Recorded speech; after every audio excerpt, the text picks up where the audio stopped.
সালামু আলাইকুম, আমি নাইম দক্ষিণ কোরিয়া থেকে। সবাইকে স্বাগত জানাচ্ছি আমার ইউটিউব চ্যানেল নাইমিলিতে। যদি ভালো লাগে তাহলে সাবস্ক্রাইব করে পাশে থাকা বেল আইকন ক্লিক করে রাখুন। আর নয়তো দেখতে থাকুন, দেখতে দেখতে ভালো লাগা ভালোবাসা দুটোই হয়ে যাবে ইনশাআল্লাহ। ক্যাসিনো এই মুহূর্তে বাংলাদেশ আওয়ামী লীগের মধ্যে শুদ্ধি অভিযান চলছে। আর এই শুদ্ধি অভিযানের মধ্যে আপনার বেশ কিছু চাঞ্চল্যকর রহস্যময় ঘটনার আপনার জট খুলতে শুরু করেছে। আপনারা জানেন যে হঠাৎ করে বেশ কিছুদিন আগে প্রধানমন্ত্রী শেখ হাসিনার নির্দেশে সারা বাংলাদেশে আপনার জুয়া এবং ক্যাসিনোর উপরে আইন প্রশাসন বিভাগ যেটা আছে তারা খুব স্ট্রংলি অ্যাক্টিভিটিস রেখেছে। যদিও তুলনামূলকভাবে আমাদের পুলিশ প্রশাসন সবসময় দৌড়ে কিছুটা পিছনে আছে র্যাবের তুলনায়। র্যাব একটু অ্যাডভান্স আছে, তারা যেখানেই আক্রমণ করছে সেখান থেকেই তারা কিছু না কিছু তথ্য পাচ্ছে বা অ্যারেস্ট করছে। আমাদের পুলিশ ভাইরা বেশ কয়েকটা অভিযানে বিফল হয়েছেন, টাকা পয়সা পেয়েছেন, বাট আসামিরা ছিল না। ইভেন এটা পর্যন্ত এসেছে যে নেপালিয়ান অনেক জুয়ারিদেরকে ভাগাইতে সহযোগিতা করছেন, দুইজনকে আপনার সাসপেন্ডও করা হয়েছে। তো আমার আলোচনা ওইখানে না, আমার আলোচনার বিষয়বস্তু হচ্ছেন খালেদ মাহমুদ ভুঁইয়া। খালেদ মাহমুদ ভুঁইয়া আপনার ক্যাসিনো জগতে একটা ব্র্যান্ড, একটা নাম। তো এই খালেদ মাহমুদ ভুঁইয়া তিনি কে? তিনি হচ্ছেন ঢাকা দক্ষিণ মহানগর যুবলীগের সাংগঠনিক সম্পাদক, একটা বিশাল পোস্ট। আজকে আপনার নিউজ 24 এর একটা প্রতিবেদন আছে এই খালেদ মাহমুদ ভুঁইয়াকে নিয়ে। তো এর আগে খালেদ মাহমুদ ভুঁইয়াকে দিয়ে কিন্তু আপনার এই ক্যাসিনো অভিযানের একটা বড় অংশ শুরু হয়েছিল। তার পরিচালিত যে ইয়ং ম্যানস যে আপনার ফিটনেস সেন্টার বা ক্লাব আছে সেটাকে কিন্তু আপনার প্রথমে ধরা হয় এবং সেখানে বিশাল একটা মানে কি বলে অবস্থা দেখা যায় যে হিউজ পরিমাণ বিদেশি মদ, জুয়া, ক্যাসিনো খেলার যেই ইলেকট্রনিক্স যে সিস্টেম, ম্যানুয়াল সিস্টেম, দুই তলার মধ্যে বিভিন্ন জায়গায় তারা এই ধরনের সিস্টেমগুলো রেখেছিল। তো দীর্ঘদিন যাবৎ এই ব্যবসা চলছিল। প্রশাসন দাবি করেছে তাদের কাছে তথ্য ছিল না, অনেকে দাবি করেছেন তথ্য ছিল বাট ব্যবস্থা নিতে পারেনি। তো যাই হোক, ফাইনালি ব্যবস্থাগুলো হচ্ছে। র্যাব 3-এর হাতে তিনি আপনার অ্যারেস্ট হয়েছিলেন এই খালেদ মাহমুদ ভুঁইয়া। তো অ্যারেস্ট হওয়ার পর রিমান্ডে যায় বাসডলা খাওয়ার পরে নানান তথ্য খালেদ মাহমুদ ভুঁইয়া দেওয়া শুরু করেছেন। আর তার এই তথ্যের ভিত্তিতে অনেক বড় বড় রাঘব বলরা কিন্তু ফেসে গিয়েছেন। সম্রাট, জিকে শামীম সহ আরো অনেক যারা আছেন আপনারা শুনছেন। এখন এই খালেদ মাহমুদ ভুঁইয়া কে?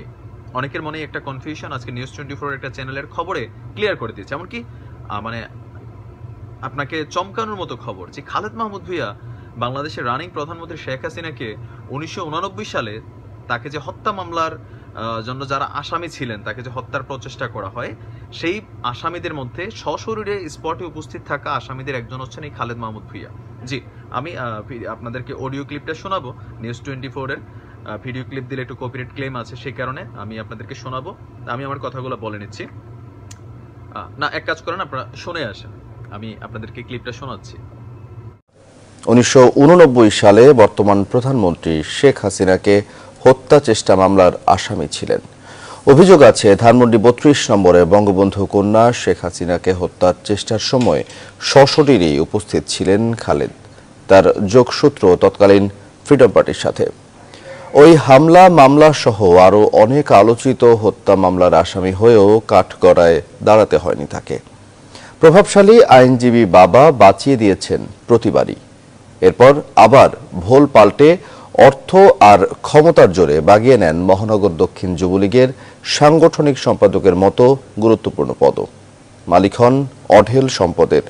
তবে শেষ রক্ষা হয়নি। অবশেষে খালেদের কয়েকটি মামলার অনুসন্ধান করেছেন সামদানি হক নাজম।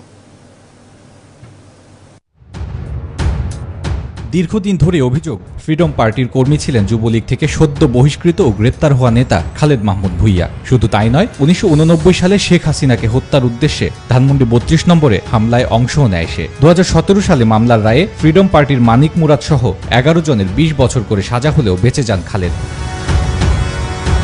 ঘটনার পর অস্তিত্ব প্রমাণ হয়নি মর্মে পুলিশের পক্ষ থেকে প্রতিবেদন দাখিল হলেও পরবর্তীতে 1996 সালে আওয়ামী লীগ সরকার ক্ষমতায় এলে মামলাটি পুনর্তদন্ত করে সিআইডি। তদন্তের পর সিআইডি যে প্রতিবেদন দিয়েছিল তার একটি দুর্লভ কপি আসে নিউজ 24 এর হাতে। সেখানে দেখা যায় আসামি তালিকায় খালেদ অলিভি নামে একজনের নাম আছে, যাকে 1991 সালে সূত্রাপুর থানার একটি মামলার রেফারেন্সে মৃত দেখানো হয়। প্রতিবেদনে মৃত 3 জন আসামির মধ্যে একজনের মৃত্যুর কারণ উল্লেখ থাকলেও খালেদ অলিভি ও অন্যজন ঠিক কিভাবে মারা গেল তার উল্লেখ নেই। তথ্য যাচাই করতে সূত্রাপুর থানায় গিয়েও খালেদকে মৃত দেখানো মামলার কোনো নথি মিলেনি। এবার নজর দেওয়া যাক 1994 সালে শাহজাহানপুর রেলওয়ে কলোনির আলোচিত পলাশ হত্যা মামলার নথির দিকে। সেখানেও আসামি তালিকায় খালেদ নামটি আছে, কিন্তু তদন্তে মিলেনি তার পিতার নাম আর ঠিকানা। তাই এখানেও খালেদ থেকে যায় ধরাছোঁয়ার বাইরে।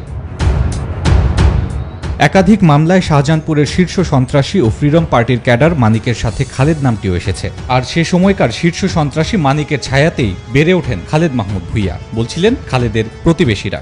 আমরা আসলে তার মুখ থেকেই শুনেছি, একদিন গল্পে বলে হয়েছিল ফ্রিডম, রাসু, মানিক, মুরাদ, আমরা সবাই একসাথে হেঁটে গেছিলাম, ওদের অনেক সাহস। সম্ভবত 32 নম্বরের যে ঘটনা ওইটার কথাই বলতে চেয়েছিলাম সে। ওখানে সবাই চিনতে লেগে মানিক মুরাদের ছোট ভাই খালেদ রিপন। শুধু এই 2 মামলাই নয়, আর অনেক মামলায় খালেদের নাম এলেও তাকে কখনো বিচারের মুখোমুখি হতে হয়নি, কারণ তার বাবা আব্দুল মান্নান ভূঁইয়া ছিলেন বিএনপিপন্থী প্রভাবশালী আইনজীবী ও সহকারী অ্যাটর্নি জেনারেল। 91 সালের সূত্রাপুর থানার করা মামলায় নিহত ব্যক্তি অলিভির নামের আগে খালেদ জুড়ে দেয়া হয়, ফলে 89 মামলার আসামি।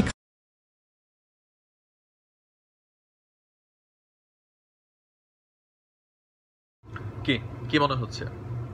জি, সবই সম্ভব আমাদের এই দলগুলোর মধ্যে। আপনি দেখেন যে একজন দলের সভানেত্রী, তাকে হত্যা করার জন্য যে ব্যক্তি আসামি হয়েছিল, এমনকি একটা সময় তিনি ময়ূরাভূত হয়ে গেছিলেন আইনের কাগজ কলমে, আবার তিনি জীবিত অবস্থায় এখন এসে অ্যারেস্ট হয়েছেন, তাও যুবলীগের একটা এত বড় পোস্টে। এটা কিভাবে সম্ভব হয়েছে?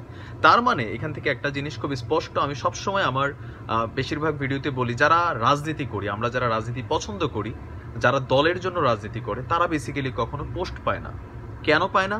এই যে এই ধরনের চাটার দল যারা আছে, তারা বিভিন্ন নামে বিভিন্ন সময় তেলবাজি, চামচামি, হ্যাঁ, তারপর হচ্ছে জিব্বা দিয়ে চাইটা নেতাদের পাগুলোরে পিচ্ছিল করে রাখে। আর আমাদের নেতারা ক্যাশ টাকা অধিকাংশ ক্ষেত্রে, এটা প্রমাণ, এটা নয়তো তিনি কিভাবে যুবলীগের একজন এত বড় পোস্টে গেলেন, এতগুলা মামলার আসামি। অবশ্যই এখানে যুবলীগ কমিটিকে এটার জন্য জবাবদিহি আমার মনে হয় যে আওয়ামী লীগের থেকে করানো দরকার, যে কিভাবে সে এই কমিটিতে ঢুকতে পারছে। আর এতদিন ধরে এত তথ্য তার ব্যাপারে এখন পুলিশের কাছ থেকে বের হচ্ছে, তাহলে এতদিন কেন বের হয়নি? তার মানে সে টাকা দিয়ে মুখ বন্ধ রাখছে। যারা নেতা ছিল, সে ফ্রিডম পার্টির সদস্য, এটা সম্পর্কে অনেকেই এখন বলছেন যে এটা দীর্ঘদিন ধরে বলা হচ্ছিল, কিন্তু কেন অ্যাকশনে যাওয়া হচ্ছিল না? তার মানে হচ্ছে যারা প্রভাবশালী নেতা আছেন, তারা তাকে ছত্রছায়ায় ঢেকে রাখছিলেন তাদের ব্যক্তিগত স্বার্থে।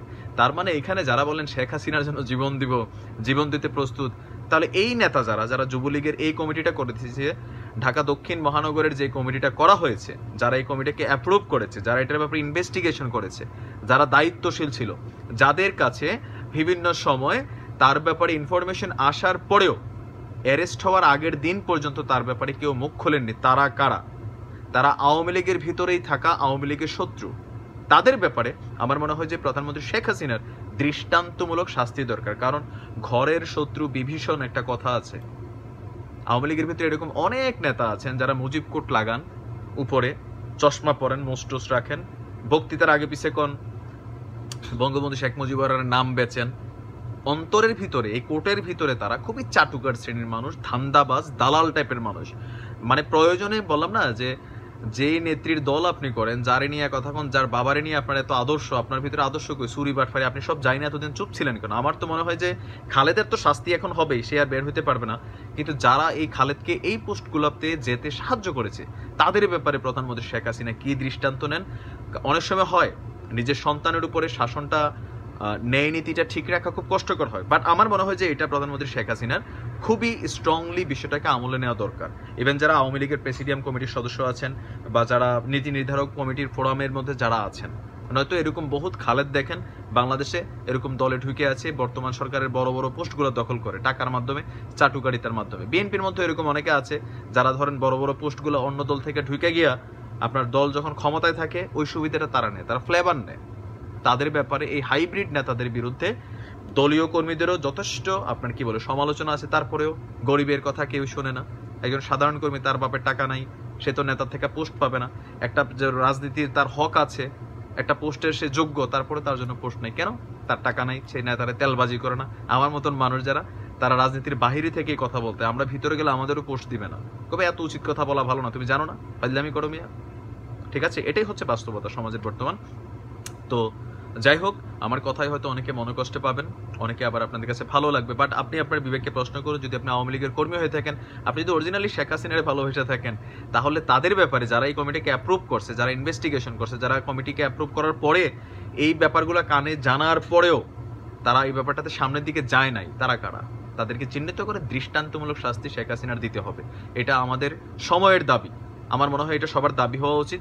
ইভেন আপনার প্রশাসনের কাছেও যদি তার সম্পর্কে আগে এইসব তথ্য ছিল, তাহলে কেন সে অ্যারেস্ট হলো না?